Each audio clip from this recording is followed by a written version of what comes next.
الحمد للہ رب العالمین والصلاة والسلام علی سید الانبیاء والمرسلین وعلی آلہ واصحابہ اجمعین اما بعد فبسم اللہ الرحمن الرحیم ولا تلبسوا الحق بالباطل وتكتموا الحق وانتم تعلمون صدق اللہ مولانا العظیم وقال اللہ تبارک و تعالی وَإِذْ أَخَذَ اللَّهُ مِيثَاقَ الَّذِينَ أُوتُوا الْكِتَابَ لَتُبَيِّنُنَّهُ لِلنَّاسِ وَلَا تَكْتُمُونَهُ صدق اللہ العظیم وبلغنا رسولہ النبی الکریم الامین ونحن ولا ذلک لمن الشاہدین والشاکرین والحمد للہ رب العالمین۔ میں نے اختصار کے ساتھ خطبہ پڑھ کر 2 آیتیں قرآن کریم کی تلاوت کر دی ہیں، اور یہ میں نے بات کرتے ہوئے ہی سوچی ہیں، یعنی ان کے سیل ڈالنے کے بعد سوچی ہیں کہ مجھ کو جو بات سنانی ہے اس کے مطابق کون سی آیتیں مجھے تبرکاً ساتھ پڑھ لینی چاہیے، کیونکہ وہ موضوع کے ساتھ اگر قرآن کریم کا بھی کوئی حکم مل جائے تو معاملہ نور علی نور ہو جاتا ہے۔ تو بات تو میں آپ کو حضرت سفیان ثوری کی سنانا چاہتا ہوں، لیکن وہ بات چونکہ حق گوئی سے تعلق رکھتی تھی، اس وجہ سے میں نے قرآن کریم کی 2 آیتیں بھی پڑھ لیں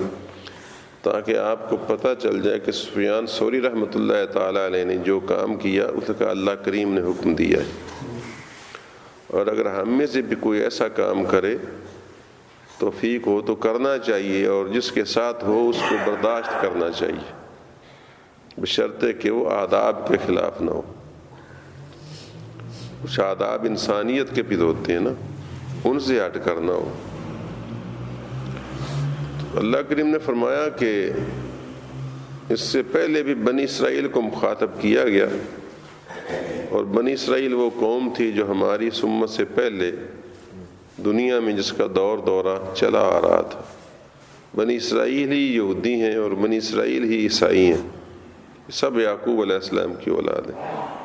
اور یعقوب اسحاق کی اولاد ہیں، اور اسحاق ابراہیم کی، اور ہمارے نبی اسماعیل کی اولاد ہیں، اور اسماعیل ابراہیم کی۔ تو وہ بنو اسحاق جو ہیں وہ آگے چل کر بنو یعقوب اور بنو اسرائیل کہلاتے ہیں۔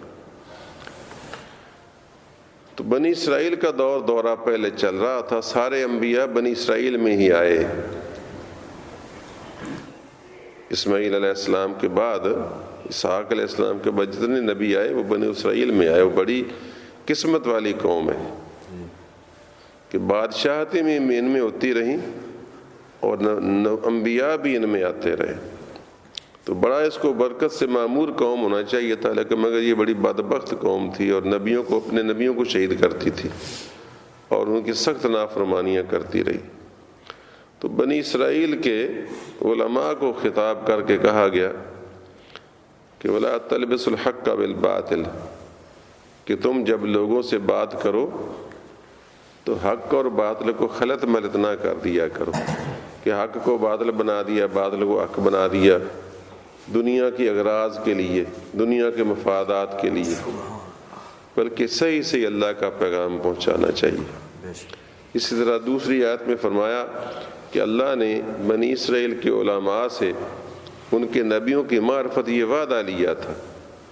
وَإِذْ أَخَذَ اللَّهُ مِيثَاقَ الَّذِينَ أُوتُوا الْكِتَابَ، یاد کیجئے جب اللہ تعالیٰ نے پختہ عہد میثاق لیا ان لوگوں سے الذین اوتوا الکتاب، جن کو کتاب دی گئی تھی، یعنی تورات یا انجیل یا زبور، یہ کتابیں جن کو دی گئی تھیں، ان سے اللہ نے عہد لیا تھا کیا کہ لَتُبَيِّنُنَّهُ لِلنَّاسِ، کہ تم اس اللہ کی کتاب کو، اس کے حکم کو لوگوں کے سامنے کھلا کھلا واضح بیان کیا کرو گے، وَلَا تَكْتُمُونَهُ، اور اس کو چھپاؤ گے نہیں۔ تو بنی اسرائیل کے علماء سے یہ عہد لیا گیا تھا، اور ان کی معرفت یوں سمجھیے، کیونکہ قرآن کریم میں جو احکام آتے ہیں بنی اسرائیل کے لیے، اور ہمیں رسول اللہ نے ان کو منسوخ نہیں بتایا یا منسوخ نہیں کیا، تو وہ ہمارے لیے بھی اسی طرح قابل عمل ہے۔ یہ یاد رہے مسئلہ۔ تو گویا اس حوالے سے ہمیں بھی یہ حکم ہے، اور اس کے علاوہ بھی رسول اللہ صلی اللہ علیہ وسلم کے حکم ہیں۔ مثلا کہ سلطان جابر کے سامنے کلمہ حق کہنا، ظالم بادشاہ کے سامنے، یہ سب سے بڑا جہاد ہے، کیونکہ جان کو خطرہ ہوتا ہے نا۔ اور حضرت امام حسین علیہ السلام نے بھی کلمہ حق کہا سلطان جابر کے سامنے، اور اس کی پاداش میں بدلے میں آپ نے سب کچھ لٹا دیا۔ تو کلمہ حق کہنا اتنی اہم بات ہے۔ سفیان ثوری رحمۃ اللہ تعالیٰ علیہ بھی علماء حق میں سے تھے، اور باوجود کہ آپ سن چکے ہیں کہ بہت ہی عجز و انکسار کا پیکر اور تواضع پسند تھے، یہاں تک کہ ایک چھوٹے نسبتاً عالم دین نے ان کو کہا کہ آپ مجھ سے حدیث سن جائیں کل صبح آ کر، تو آپ باقاعدہ تیار ہو کر اس کے دروازے پر جا پہنچے، اور یہ نہیں سوچا، نہیں خیال فرمایا کہ میں تو بہت بڑا محدث خود ہوں، تو میں ایک نسبتاً چھوٹے عالم کے دروازے پر جاؤں گا تو لوگ مجھے کیا کہیں گے کہ میں تو خود حدیثیں اس سے زیادہ جانتا ہوں۔ حتیٰ کہ اس نے جب دروازے پر دیکھا تو خود ہی وہ تھوڑے سے شرمندہ ہوئے اور کہنے لگا کہ حضرت میں نے تو صرف آپ کا ٹیسٹ لیا تھا کہ آپ بہت بڑے عالم اور محدث تو ہیں، اگر کیا آپ میں خود پسندی بھی ہے اور تکبر بھی ہے؟ یہ بالکل نہیں ہے، لیکن میں نے دیکھ کر حیران ہو گیا ہوں کہ آپ تو میرے جیسے معمولی نسبتاً عالم کے سامنے پاس آ گئے حدیث سننے کے شوق میں۔ تو اس سے ان کی تواضع اور عجز پسندی کا اندازہ ہوتا تھا۔ یہ بات کل سنائی تھی میں نے، ضرور یاد ہونی چاہیے۔ تو ادھر تو وہ کیفیت تھی، مگر ادھر یہ عالم تھا حق گوئی کا کہ ایک دن نماز پڑھ رہے تھے بغداد کی مسجد میں، اور اتفاق سے خلیفہ وقت وہ بھی نماز پڑھ رہے تھے، کیونکہ اس زمانے میں خلیفہ وقت زرداری وغیرہ پرویز مشرف نہیں ہوتے تھے، بلکہ اس وقت کے خلفاء جن کو ہم آج بڑا برا سمجھتے ہیں، ہم سنی سنائی باتوں میں آ کر بڑا برا سمجھتے ہیں۔ تو خاص طور پر یزید تو بہت ہی برا تھا کہ اس کے ماتھے پر تو وہ داغ بھی ہے امام حسین کی اوپر ظلم کرنے کا، وہ تو بہت ہی برا ہے، لیکن اس کے علاوہ بھی جو دوسرے ان کو ہم برا سمجھتے ہیں، حالانکہ وہ برے ہمارے ان بروں سے زیادہ کئی گنا زیادہ بھلے تھے۔ ان بروں سے یہ ہمارے بھلے بہت زیادہ برے ہیں، یہ جو ہم بھلے سمجھتے ہیں اپنے۔ یہ نماز کب پڑھتے ہیں؟ یہ تو پڑھتے ہی نہیں، عید کے دن صرف جاتے ہیں، وہ بھی خبر لگوانے کے لیے کہ آج زرداری صاحب نے فلاں مسجد میں نماز پڑھی، رحمان ملک نے فلاں جگہ قول شریف سنایا، ہاں جی۔ تو وہ خلفاء نمازی تھے، یعنی کم از کم پکے نمازی تھے، اور ظاہر جو پکا نمازی ہوتا ہے آج کل کا ہمارا تو پکا نمازی بڑا پرہیزگار سمجھا جاتا ہے کہ نہیں؟ ہمارا پکا نمازی تو کوئی اور کچھ کرے نہ کرے اس کو بزرگ سمجھتے ہی سمجھتے ہیں، اور داڑھی ہو تو پھر ماشاء اللہ نور نلا نور ہے۔ حالانکہ یہ داڑھی اور 5 وقت کا نمازی تو ان میں سے ہر کوئی ہوتا تھا، کیونکہ یہ تو گھاٹ سے گھاٹ مسلمان کی کوالیفیکیشن ہے نا، بالکل چھوٹے سے چھوٹا مسلمان اس کو بھی 5 وقت کا نمازی ہونا چاہیے، جو 5 وقت کا نمازی ہی نہیں وہ تو برائے نام مسلمان ہے۔ تو خلیفہ وقت بھی مسجد میں نماز پڑھ رہا تھا، اور اتفاق سے وہ خلیفہ وقت کسی سوچ میں ڈوبا ہوا ہوگا تو وہ نماز میں بار بار اپنی داڑھی کو اس طرح چھیڑتا تھا، جیسا ہم عام طور پر کرتے ہیں، ہم بھی کرتے ہیں۔ کوئی کھر کی جاندہ ہے، کوئی ناکن ہوا تو بار بار لائی جاندہ ہے، کوئی مچھاں دیں جھاڑ پچھو کی جاندہ ہے، کوئی داڑھی نو سیدھا کی جاندہ ہے۔ یہ عادتیں ہوتی ہیں اور کچھ بات نہیں ہوتی، پر صرف بندے کو یہ احساس ہونا چاہیے کہ میں کس کے حضور کھڑا ہوں۔ تو یہ احساس اگر پیدا ہو جائے تو بندہ ہلنے جلنے کا نام نہیں لیتا۔ تو وہ بار بار اپنی داڑھی سے کھیل رہا تھا، کھیل رہا سے مراد ہاتھ لگا رہا تھا۔ تو آپ نے اس کو کہہ دیا کہ اپنے ہاتھ کو داڑھی سے دور رکھو، کہ یہ رسول اللہ صلی اللہ علیہ وسلم نے مکروہ کہا ہے، اور ایسی نماز تمہاری روزہ قیامت گیند کی طرح منہ پر مار دی جائے گی. جی، کیونکہ آپ نے یہ گیند کی طرح کا مثال آپ نے ویسے دی، لیکن حدیث میں ویسے آتا ہے کہ منہ پر مار دی جاتی ہے. تو گیند لوٹ کر جاتی ہے نا اس طرح، کہیں دیوار پر مارے تو فوراً واپس آتی ہے. تو آپ نے وہ تشبیہ دے کر کہا کہ اس طرح کی نماز روزہ قیامت منہ پر گیند کی طرح مار دی جائے گی. اس کو تو اس سے بڑا غصہ آیا. خلیفہ وقت تھا، کیونکہ خلفاء میں بادشاہوں میں رعونت تو ہوتی ہے کہ بھری مسجد میں اس نے مجھے یہ کہہ دی مسئلہ تو ٹوک دیا. تو اس کو بڑا غصہ آیا. تو وہ بولا کہ آپ کو مجھ پر تان کرنے سے حیا نہیں آئی؟ یعنی میں خلیفہ وقت ہوں تو آپ کو امیر المومنین کہلاتا ہوں، تو آپ کو یہ بات کہتے ہوئے مجھے حیا نہیں آئی؟ تو آپ نے فرمایا کہ حق گوئی میں حیا کیسی؟ کہ جو حق بات ہو تو اس کو کہنے میں شرمانا تو اللہ رسول کی مرضی کے خلاف ہے. نہ حق بات میں شرمانا چاہیے، نہ کہ حق بات کہنے سے شرمانا چاہیے. اس پر اس کو اور اشتعال آیا. اس نے جلادوں کو حکم دیا کہ ان کو کل عین اسی وقت جس وقت انہوں نے مجھے بات کہی ہے نا، پھانسی دے دیا جائے. اس کے منہ سے کل عین اسی وقت جس وقت انہوں نے یہ جرأت کی ہے میرے، کل عین اسی وقت اس کو پھانسی دے دی. تھوڑی سی مہلت اس لیے دیتے تھے تاکہ لوگوں کو سب کو مشہور ہو جائے کہ اس نے بھائی یہ بات کی ہے، تو پھر میاں نتیجہ تھا پامنا ہی پامنا سے. عام دنیا دار تو اسی طرح کی سوچ رکھتے ہیں نا. اگلے دن جب وہ وقت آیا زور کا یا عصر کا جو ہوگا، تو جلاد ان کو پکڑنے کے لیے گئے. تو وہ سفیان بن عیینہ ایک اور محدث ہیں، ان کے بڑے دوست تھے. تو وہ ان کے ران پر چولی میں سر رکھ کر تو آرام سے لیٹے ہوئے تھے، بے دھڑک بے خوف. تو اس سے پہلے کہ وہ جلاد آئیں، بعض لوگوں نے ان کو کہا کہ حضرت صاحب آپ کا تو آج 4 بجے کلا کما ہو جانا ہے،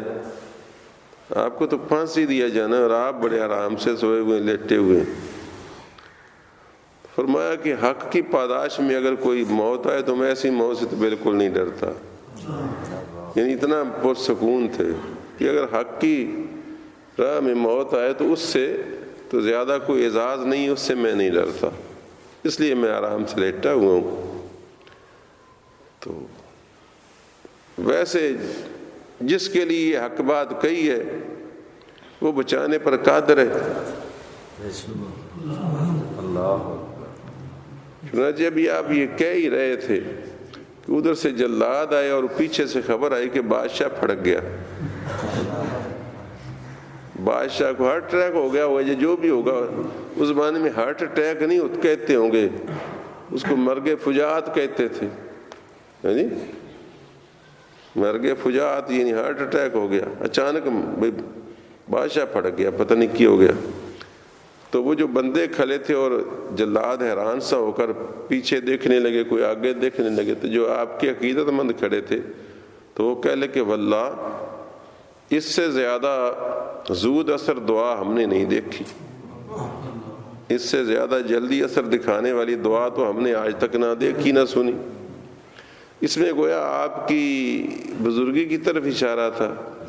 تو آپ نے فرمایا نہیں، میری دعا میں تو اثر نہیں ہے، یہ حق کی برکت کی وجہ سے ایسا ہوا ہے.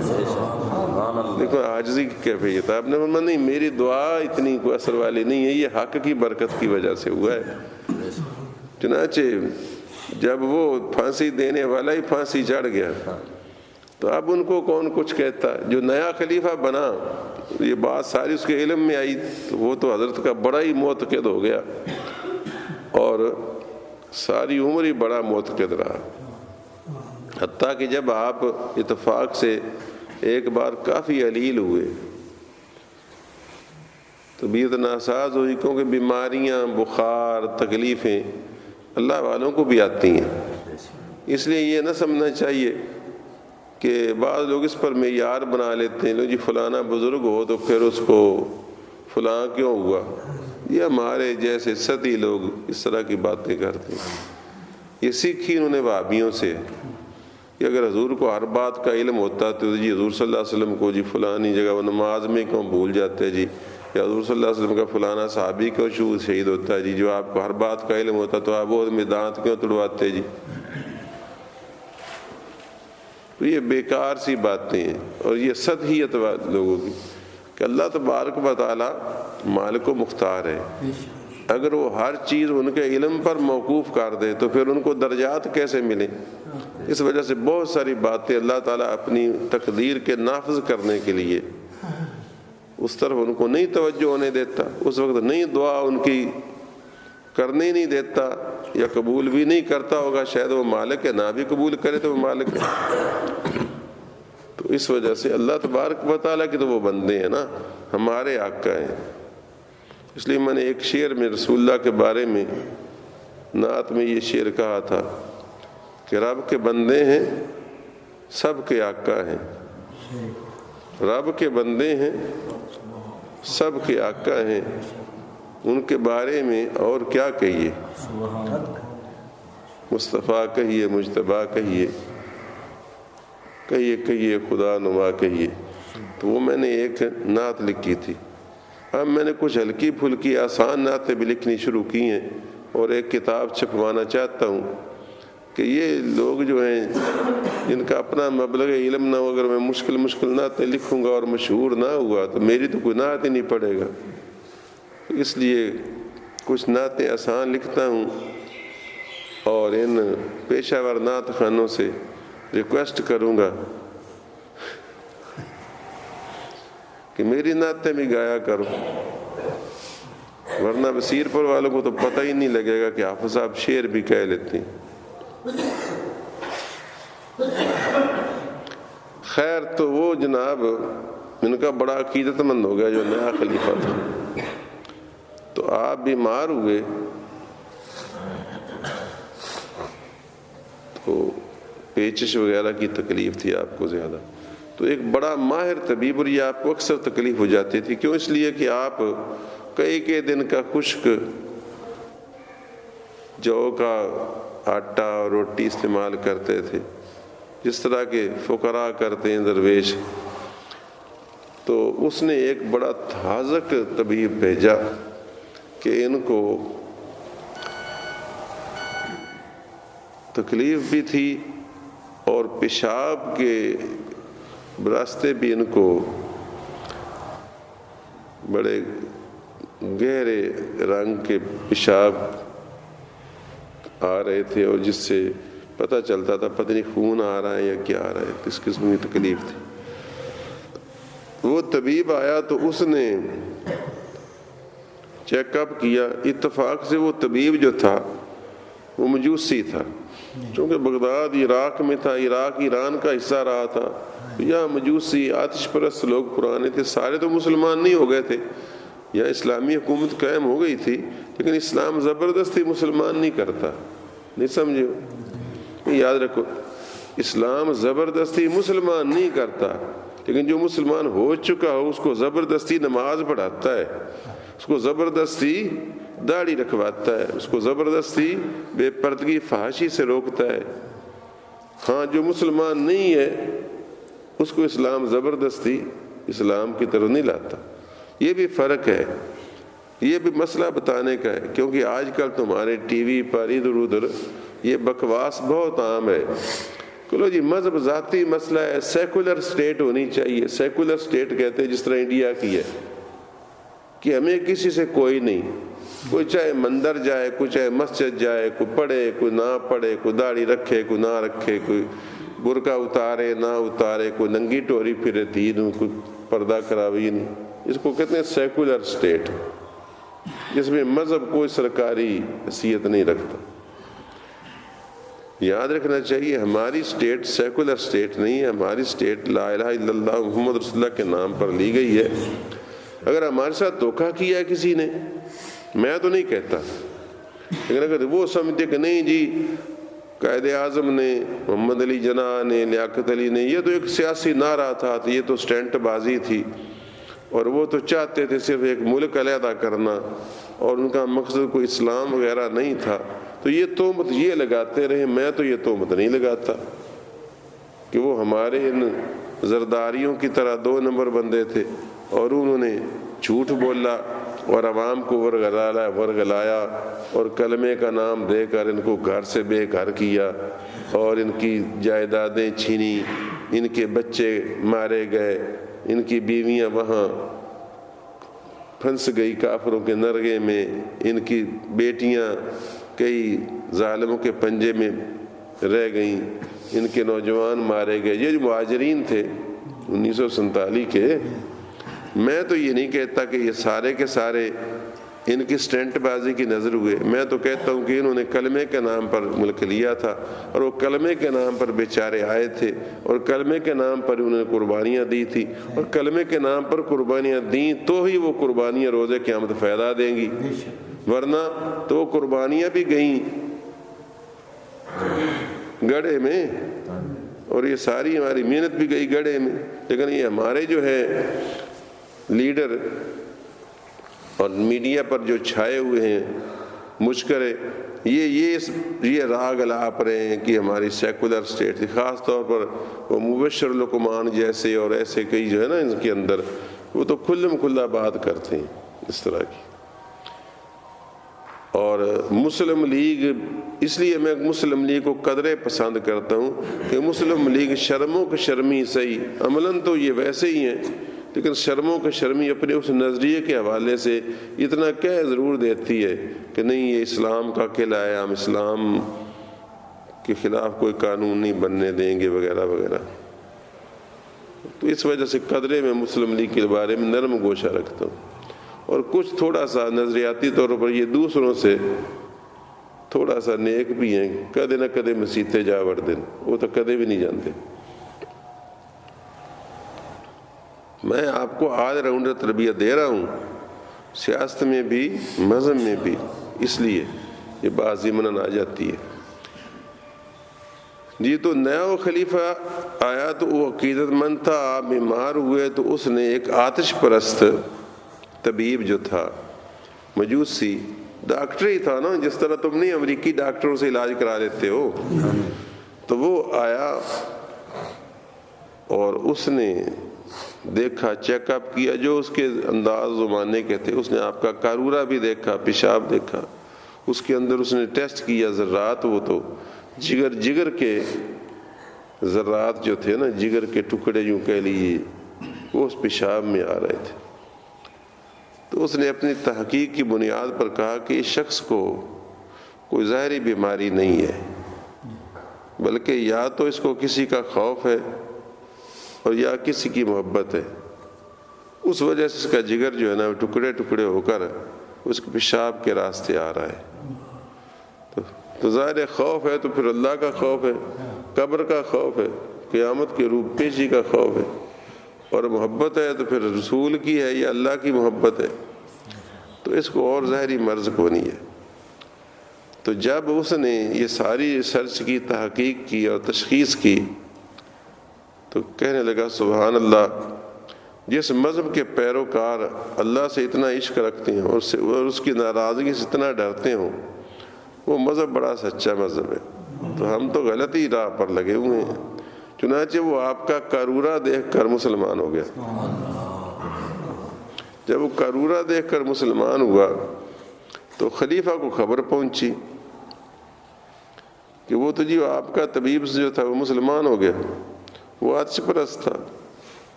تو خلیفہ نے کہا سبحان اللہ، میں نے تو اپنی طرف سے حکیم کو مریض کی طرف بھیجا تھا، میں نے تو اپنی طرف سے طبیب کو مریض کی طرف بھیجا تھا، مجھے کیا خبر تھی